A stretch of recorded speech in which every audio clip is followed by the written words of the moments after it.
It's probably good enough. I would say let's go just play it here. Yeah, I don't notice much of a jump here. There may be a little bit, but you know what? That's good enough. I'm gonna use this as my animation. Let's go store that. Store animation to disk.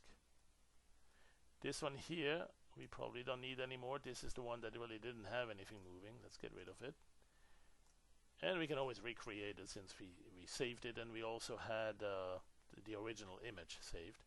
What I want to do is apply more pizzazz to that animation, perhaps make it a little bit blurry, because we will have the dragon, our beloved dragon, in front of it, right? So if we look at that, we want to enable the preview of the brush. The dragon is in the brush, and he's going to be walking from left to right.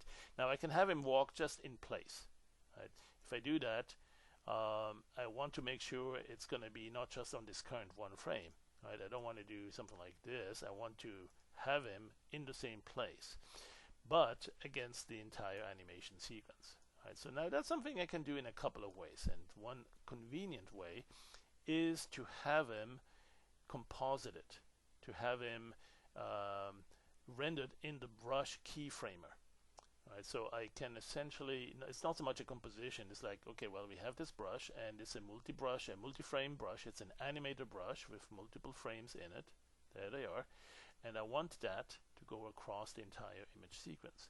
So I'm going to go to the animation menu, and sure enough, we have a tool called the brush keyframer. Let's go to the brush keyframer. What that does is it looks at the current animation and immediately pulls the current brush into it. If you change brush, you can also do get brush to grab it again, and now you have the brush right in here with in all glory, with the transparency and everything like that. So what you can do is you can keyframe that. Down here you have a keyframe mechanism, and you can see our dragon keeps walking.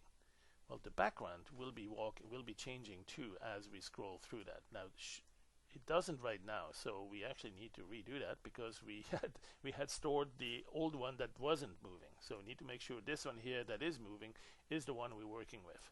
All right, let's go do that. Let's work with this one. We still have the brush. Let's go to the brush keyframer, and this works with animator brushes so beautifully. Let's go make it a little bit bigger. And now as we scrub through it, we see the background that is in the animation, and we see the animator brush being rendered on top of it. Now we can have him just rendered like that. Let's do that for our first one. Let's make sure we, you know what, since it's not moving around, it doesn't matter if it's linear or not. Let's just leave it with defaults and render. So here we have our first animation. Let's go turn the brush off. Our first animation with the dragon restored in front of a different animated background. And again, think about it. We initially didn't have any alpha channel or transparency mask or even a blue or green screen on that image sequence. We managed to restore those in a way that's usable and good enough for our purpose here. Now, there is more we can do with that in the brush keyframer, but I certainly want to save this one here. Let's go and, you know what, let's save this as an AVI. We'll probably also export media to MP4 or to WMV, but let's see if we save it to AVI, how that works. We could say let's frame, last chance to set the frame rate. The playback rate will be 24 frames per second, and we want to put this into a particular folder.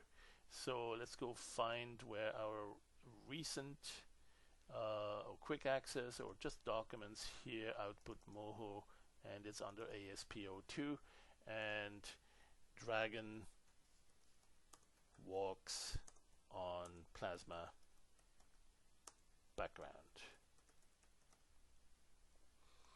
All right, and so that will be the file name .avi. You see it adds that to it. Let's save it, and last chance to say how you want to encode that.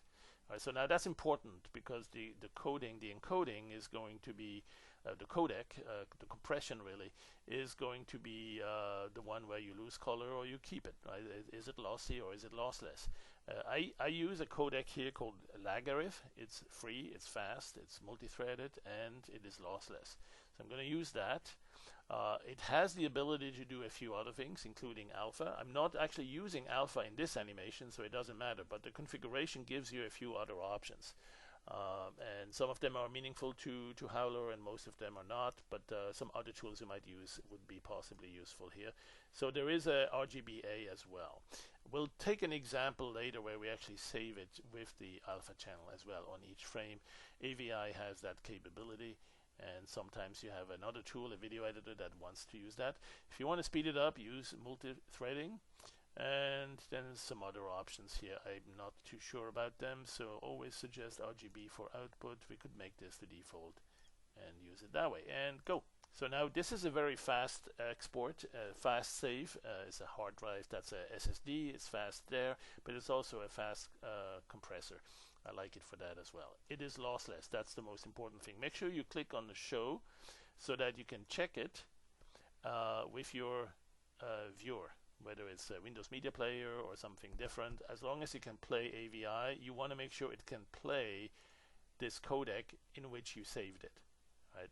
If it doesn't appear here, you're not done yet. All right, so we have this animation. In fact, while we're at it, let's save it also to image sequence. We could do again to image sequence. We could do, well, let's do them all. Let's save sequence. Right, so where do we go to save this as a new sequence? Well, we could do a make subfolder with Dragon. With Dragon Walk. Right, go in here, and we will save it to Targa. Or maybe this is the time when we say, you know what, let's switch to PNG or something else. JPEG possibly. BMP might be useful too. So whatever you like. You know what, I'm going to keep default Targa, and I'm going to go with frames. Just call it frames, boring as it is. And there you go. So this is now saving the image sequence. Right? And you now have a sequence of images exported from this animation. Another way to save it is to export media. Right? And so when you save that, you can say you want MP4 or some of the WMVs. I'm going to go MP4 first. And one thing you want to make sure in that case, works in plasma, but you have the MP4, right? One thing you want though is to increase the bit rate. The target bit rate here is a little bit low. It's only 800 kilobit per second. So that's pretty low for high resolution at high quality. I will always give it at least 12 gigabit. And you know, if you go super high resolution, you need probably more. So experiment with that and then play it back and see if it has the detail you want. Right? And so I'm going to save that and show it. And that's pretty good.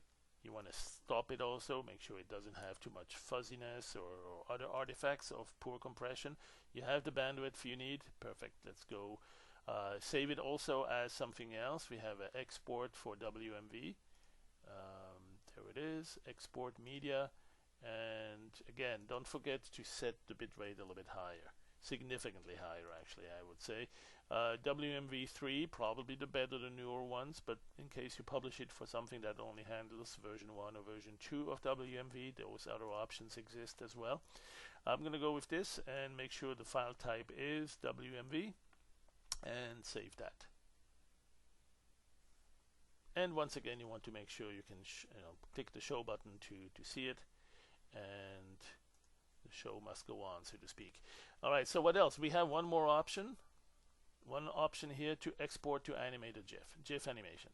Now this is a very large image for a GIF animation. It can be done, but it's not ideal or meaningful. Still, it can be done. So I'm going to go do that right here. And I'm going to say the delay here. So this is, with an animated GIF, you don't say how many frames per second you want. You say how much delay you want from one frame to the next. Right, so let's say you have a delay of, I don't know, 1. That's in 1/100th of a second. It's going to try to play it back at 100 frames per second. If you give it 2, then that would be 2/100th of a second. That's 1/50th. So it can try to play it at 50 frames a second. I'm saying it can try because all it does is it can try. If your hardware is not fast enough, it can't, but it's going to try to set the timer accordingly. If you do 3, it's going to be about 33 frames per second. right? 3/100ths. So that's about 33 frames per second. You can do 4, and that's exactly 25 frames per second. That's close enough. We